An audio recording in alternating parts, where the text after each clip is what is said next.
C'est le troisième jour et on va essayer de parler un petit peu à propos d'une autre question de Jésus, d'accord?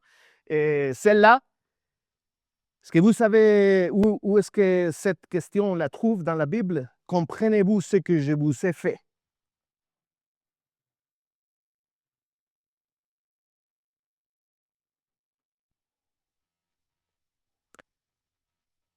Vous pouvez ouvrir votre Bible parce qu'on va passer un petit peu de temps dans cet verset, d'accord? L'évangile de Jean, chapitre 13, c'est un de ces moments qui sont vraiment spécial dans la Bible. Je ne sais pas si vous vous rappelez, on ne va pas lire tous les versets parce qu'on va travailler un petit peu dans l'histoire, mais c'est les derniers moments de Jésus avec ses disciples en faisant un moment ensemble et en train de manger. C'est la dernière scène. On dit comme ça en français. La dernière scène, ou vous utilisez un autre mot pour ça? La dernière scène. D'accord, c'est la dernière. Yes? C'est la dernière. Alors, on trouve les Christ et les disciples seuls. Jésus avec les 12. Et Christ seul avec ses disciples dans une pièce, seul. Le ministère public de Jésus est terminé. Il est fini. Le ministère public a terminé son ministère avec le peuple, mais pas avec ses disciples. Comme un entraîneur, je ne sais pas si vous savez jouer foot. Ouais, j'ai joué foot, il fait beaucoup d'années. J'ai la balle avec moi, toujours maintenant. Alors, je ne joue pas, mais j'ai la balle ici. Alors. Mais je me rappelle, si vous vous rappelez, qu'est-ce qu'un entraîneur fait, même dans le match, avant qu'un joueur va sortir sur le terrain, ils sont entraînés pendant toute la semaine, mais avant de sortir, si vous regardez, l'entraîneur, il a toujours quelque chose à dire à joueur. Toujours. Avant que lui, il sorte, attends, je dois te dire quelque chose encore. Tu peux dire, écoute, tu me l'as déjà dit. Et pourquoi tu me dois dire encore une autre fois? Il y a toujours, pour ceux qui il essaient d'entraîner, de préparer quelqu'un pour faire son travail bien fait, il y a toujours quelque chose que tu peux encore dire avant de sortir sur le terrain. Il reste encore un petit peu de temps pour une dernière instruction. Et peut-être si on regarde bien ce qui se passe, pour moi, c'est l'un des plus importants qu'on trouve dans la Bible, de Jésus avec les disciples. Si cette leçon n'est pas comprise, on a dans un problème. Si nous regardons un petit peu dans le contexte, au verset 3, on va voir un petit peu, on doit nous mettre dans le contexte. Dans le verset 3, nous trouvons une phrase que c'est vraiment importante. Il nous aide à comprendre mieux ce qui passe ensuite. Jésus savait, c'est le verset 3, et Jésus savait que le Père lui avait remis toutes choses entre les mains. Et qu'est-ce que cela signifie? C'est le moment suprême. Ce que le texte implique, c'est que à ce moment-là, tous les pouvoirs étaient entre les mains de Christ. Tous les pouvoirs, toute l'autorité. Il peut faire tout ce qu'il veut. À ce moment-là, c'est à toi de prendre la dernière décision. Et jusqu'avant la leçon magistrale de Jésus à les disciples, on nous dit que tous les pouvoirs sont entre ses mains. Il peut faire tout ce qu'il veut. Et ça, c'est vraiment important de l'avoir dans la tête. Et la question est, Seigneur, qu'allez-vous faire de tous ces pouvoirs? Comment est-ce que tu vas l'utiliser, tout ce pouvoir? Alors, on nous trouve à la scène, d'accord? À la scène, la dernière, ils étaient tous là. On trouve à Matthieu le nom de tous les disciples. On ne va pas le lire. On trouve là le nom de les 12. Ils sont tous là. Ils discutaient dans un ton nerveux. Les choses ne vont pas bien. Les gens savaient qu'il s'est passé quelque chose. Si vous lisez la Bible, vous trouverez que Jésus, il était vraiment sympa. Et ce n'est pas ce Jésus que parfois on trouve dans les dessins, un Jésus triste. Non, non. Pour moi, Jésus, c'était vraiment sympa. C'était quelqu'un avec lequel tu pouvais t'amuser. Pas seulement parler des choses mystiques. Non, non, non. Vraiment avoir un moment de joie. Et les disciples ont senti qu'il y a quelque chose qui ne marche pas bien. Jésus semble pensif et mal à l'aise. Jésus n'a pas l'air d'être aussi sociable qu'à l'accoutumée. Il parle, mais il a l'air d'avoir quelque chose à l'esprit. Et c'est effectivement le cas. Il a quelque chose à l'esprit. Alors qu'il dîne avec ses disciples, Jésus sait que dans peu de temps, Judas le vendra et en l'embrassant, que des soldats romains viendront l'arrêter et qu'ils se retrouveront bientôt devant Hérode, Anne, Caïpha et Pilate.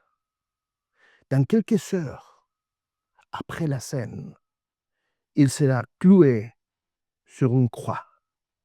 La conversation se produit et Jésus écoute ce que les disciples ils sont en train de parler.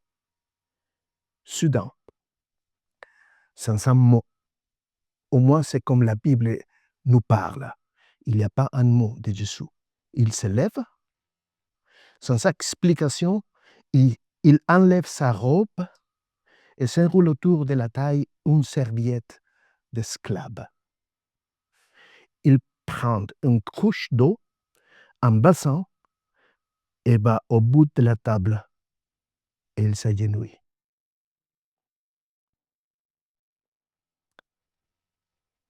Sans un mot,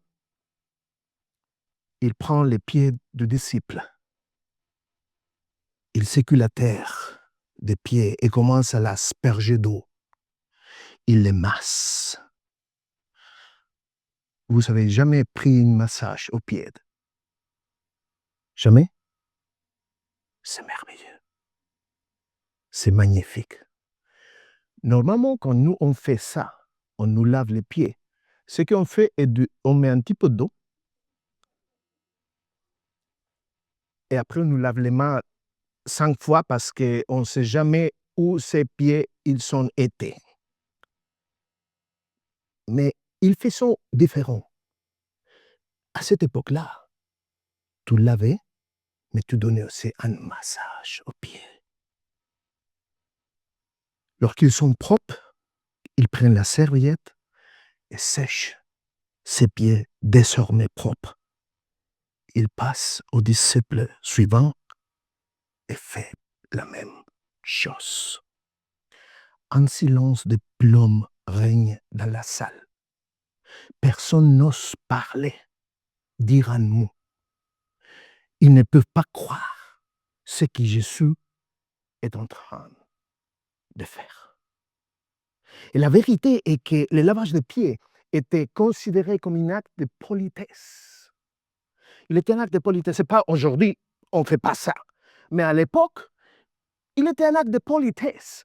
Et on trouve dans les versets 4 et 5, l'histoire, elle continue. Il se leva de table, quitta ses vêtements et prit une linge qu'il mit autour de sa taille. Ensuite, il versa de l'eau dans un bassin et il commença à laver les pieds des disciples et à les essuyer avec la linge qu'il avait autour de la taille.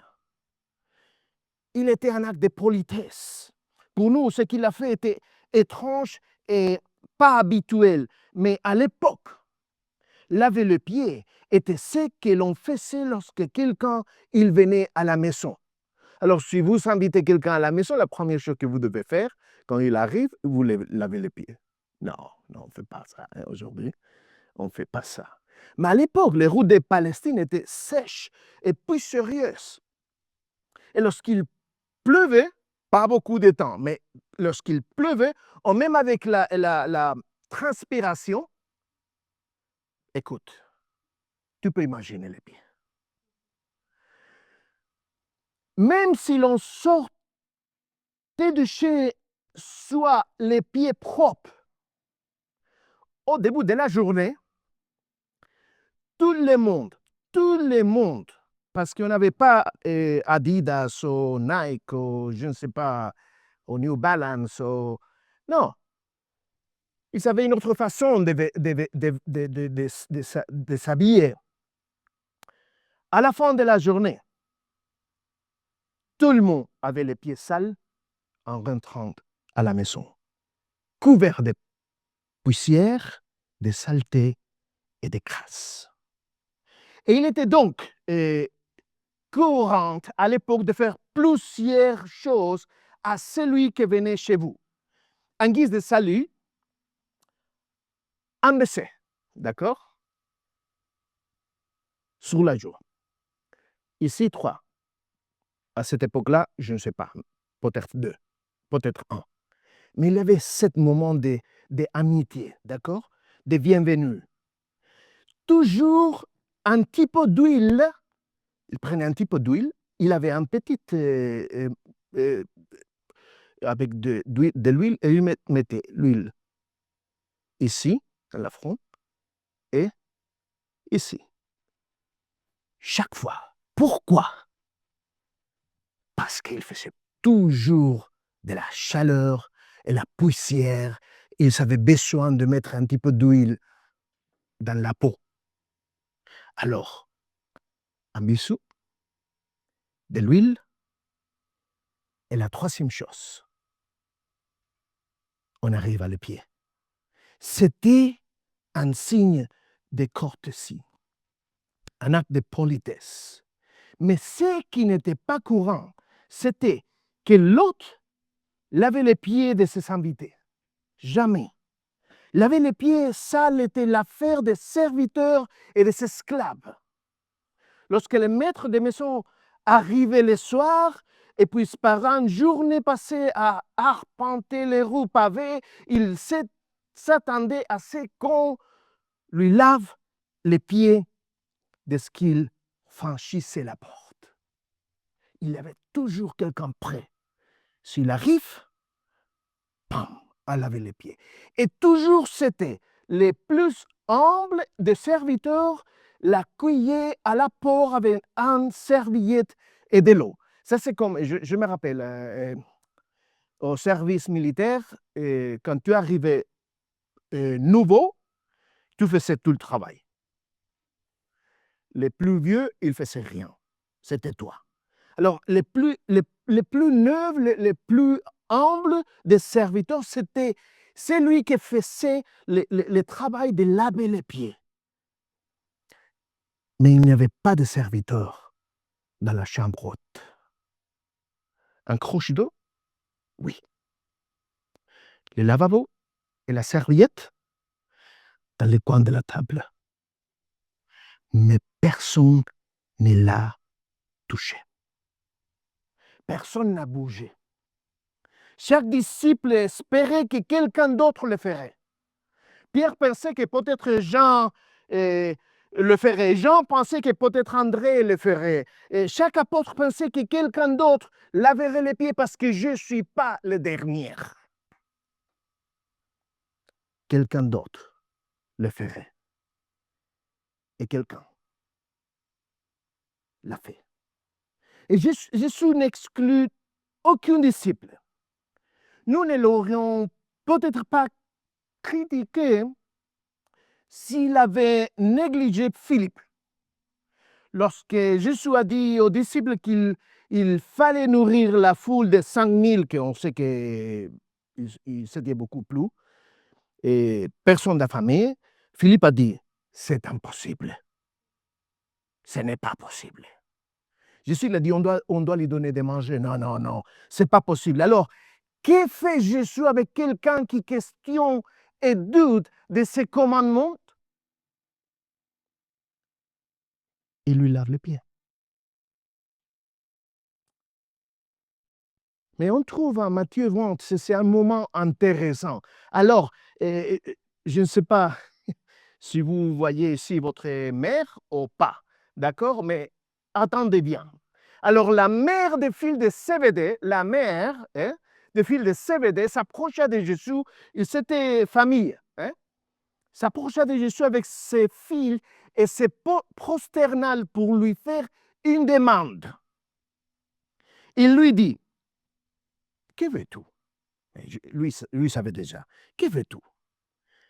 Et la maman, elle dit, ordonne, écoutez bien, ordonne, lui dit-elle, que dans ton royaume, mes deux filles que voici soient assis, l'un à ta droite et l'autre à ta gauche.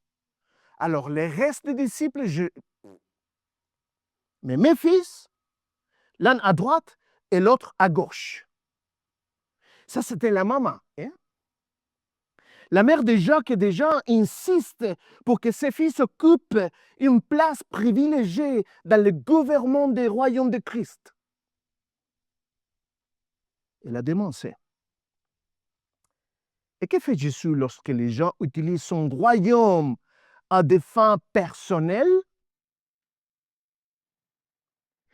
Il glisse une bassine sous ses pieds. Pierre, c'est en espagnol, mais on va faire comme...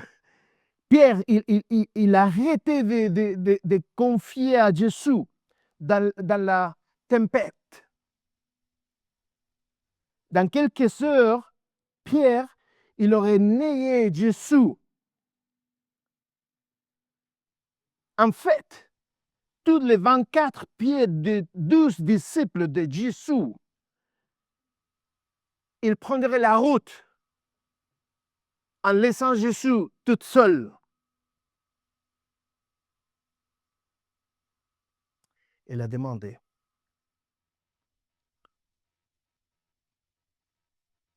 vous êtes-vous déjà demandé ce que Dieu fait de ceux qui n'y respectent pas ses promesses? Il lave leurs pieds. Et Judas, les menteurs, la balance, les cupides qui a vendu Jésus pour se mettre quelques pièces dans la poche. Jésus ne peut pas lui laver les pieds. Non, pas celui. Non, pas Judas. Si le Christ lave les pieds de son Judas, que devons-nous faire de nos Judas? Parce que peut-être on a des noms dans notre tête qu'on peut... Ils sont nos Judas. Qu'est-ce qu'on doit faire avec eux? On doit les laver les pieds. On doit les laver les pieds. Et laver les pieds de quelqu'un est sale, malodorant et c'est humiliant. Avez-vous déjà lavé les pieds à quelqu'un à la fin d'une longue et dure journée de travail? Vous n'avez jamais fait? Avez-vous déjà essayé de laver les pieds de quelqu'un couvert de crasse et de sueur, des pieds qui puent vraiment?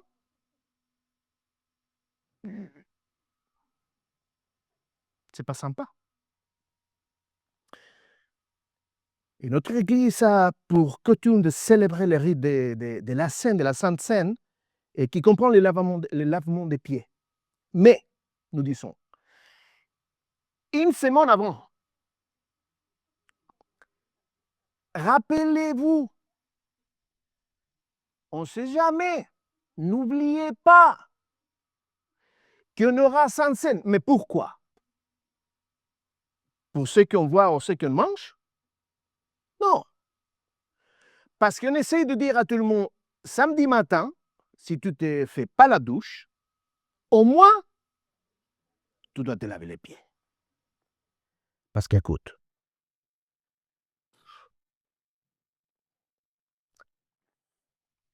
nous ne voulons pas que quelqu'un touche nos pieds sales. Les pieds qui ont besoin d'être lavés sont les pieds sales. S'ils sont polis, s'ils sont nettoyés déjà, j'aimerais bien partager, c'est une histoire avec ma grand-mère. Et mon grand-père, il est mort. Et alors, ma grand-mère, il est venu habiter avec nous quand j'avais, je crois, 10, 11 ans. Et c'était une femme, de ces femmes que quand ton mari mourait, tu devais t'habiller noir. Mais noir, tout noir. Elle s'habillait noir complètement, mais elle s'est changée presque jamais. Alors, tu peux imaginer transpirer sous transpiration, transpiration sous transpiration. Elle n'avait pas l'habitude de se faire la douche. Alors, normalement, elle prenait, je ne sais pas comment est-ce que vous dites, polvos de talco. Talc? Mais écoute, c'est joli. Alors, qu'est-ce qu'elle faisait? Chaque jour, du talc.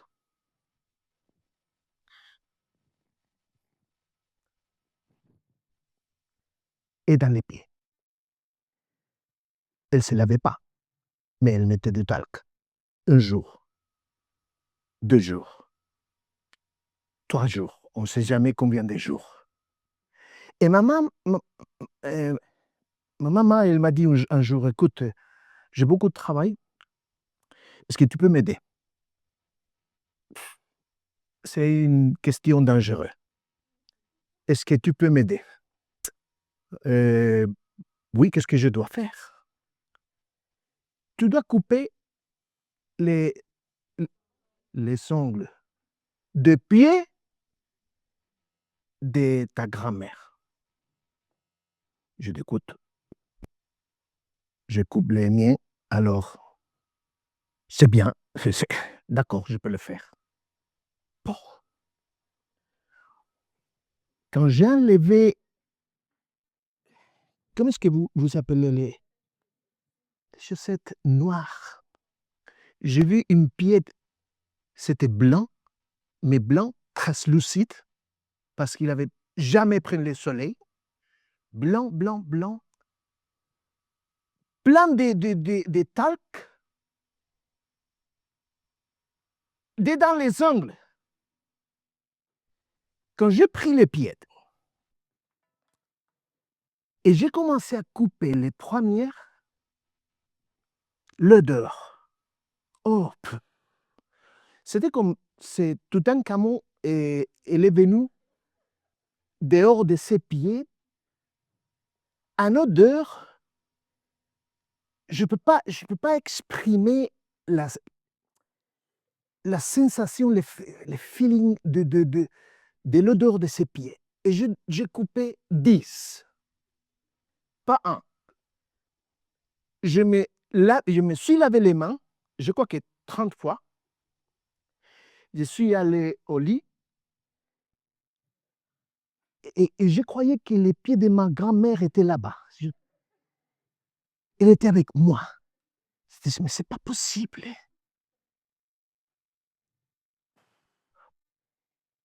C'était une expérience que même aujourd'hui, la peau, comment est-ce, horrible. Chaque fois que je me rappelle de ça, je me rappelle aller parler avec ma maman et je lui dis, écoute, c'est la première et la dernière fois.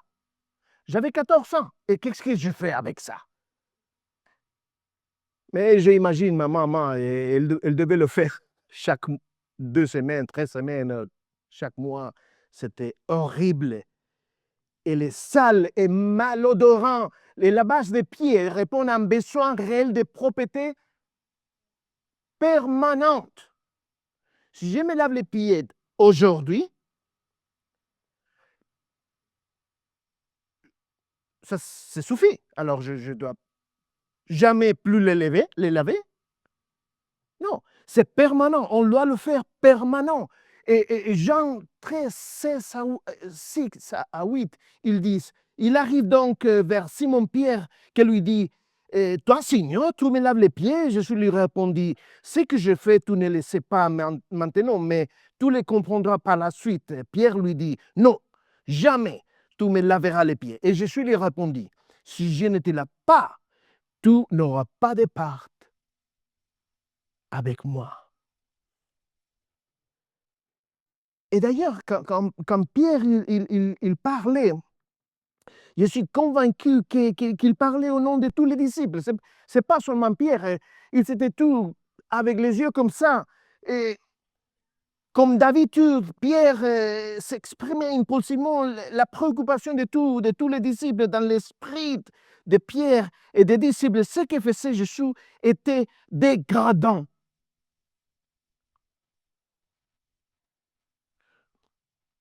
Vous ne pouvez pas faire cela. C'est un travail des esclaves. Et tu es notre maître. Non, Seigneur, ne touche pas mes pieds. Ce n'est pas ton travail.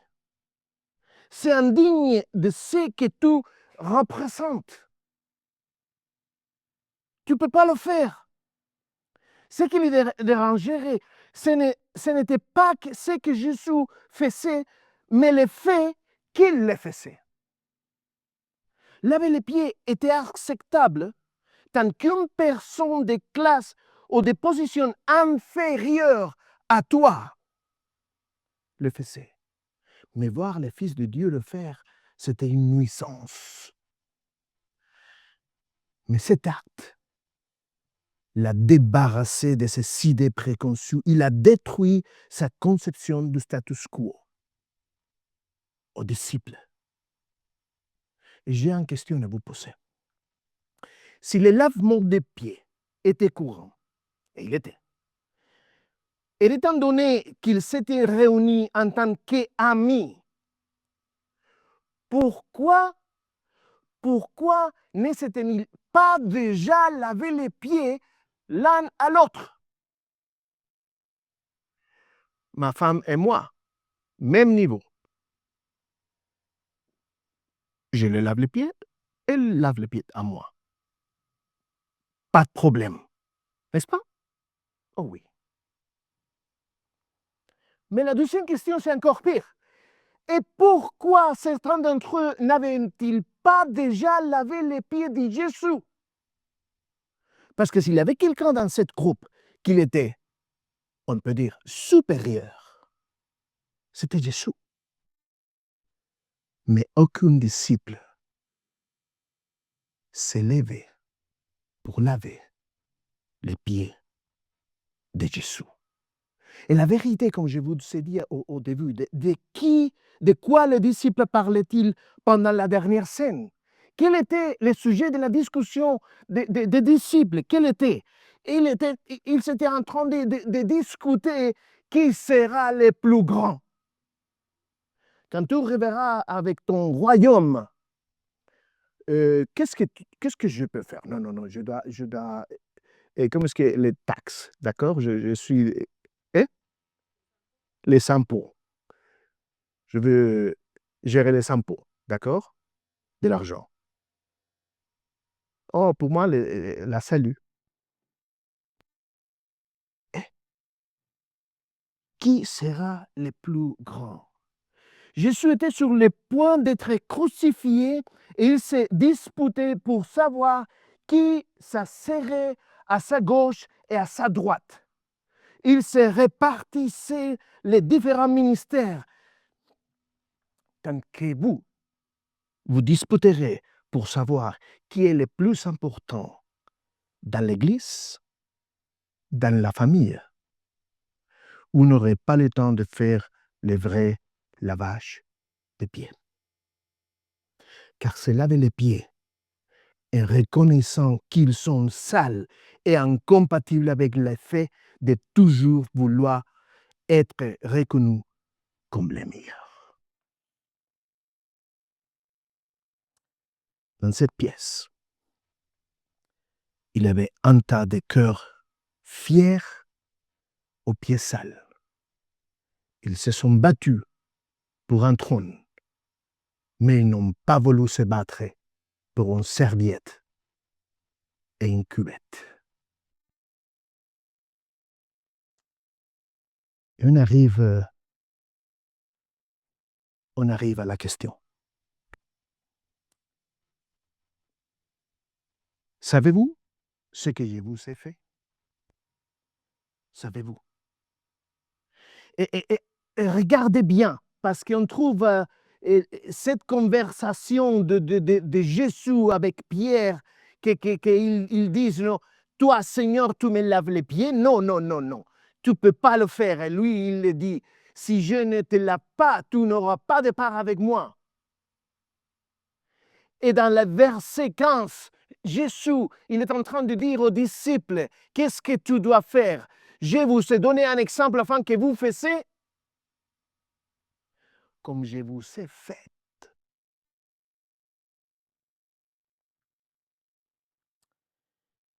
Il ne suffit pas d'apprécier l'histoire de la Bible. Il ne suffit pas de comprendre le plan de salut tel qu'il était révélé dans les Écritures. Il ne suffit pas d'accepter que les rois soient dignes de votre adoration et que les règles du royaume soient dignes d'obéissance. Le maître nous met au défi et nous posant cette question. Comprendre tout ce que je fais. Si on comprend bien ce que Jésus il a vraiment fait, est-il possible qu'après une vie complètement dedans l'Église, que je n'ai toujours pas de réponse claire à la question de Jésus?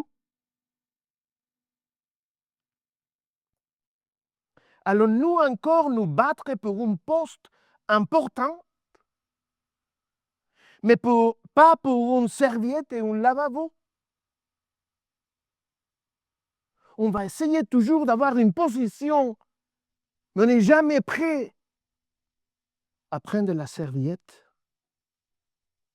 Il n'y a pas de position dans le monde qui soit assez importante pour égaler la position que le Christ a occupée et qu'il occupe au ciel. On n'arriverait jamais dans notre vie à avoir une position comme celle que Christ a occupée et qu'il occupe au ciel aujourd'hui. Peu importe l'argent que nous avons gagné, peu importe le niveau de reconnaissance que nous avons atteint dans le monde, nous n'atteindrons jamais le niveau de Christ. Et il s'agenouille devant toi, comme un servant, et te lave les pieds. Et je suis sûr que ce dernier repas a marqué l'esprit des disciples. Il les a fait réfléchir. Et je ne doute pas qu'ils ont retenu la leçon que le Christ leur a enseignée ce soir-là. Et je vous dis, la dernière chose, et si à un moment ou à un autre, vous ressentez le besoin de critiquer et de censurer la personne à côté de vous, laissez-moi vous donner un conseil. Baisse la tête, regarde tes pieds, pas les miens, les tiens. Ils étaient sales, mais maintenant, ils sont mouillés parce que le Christ les a lavés.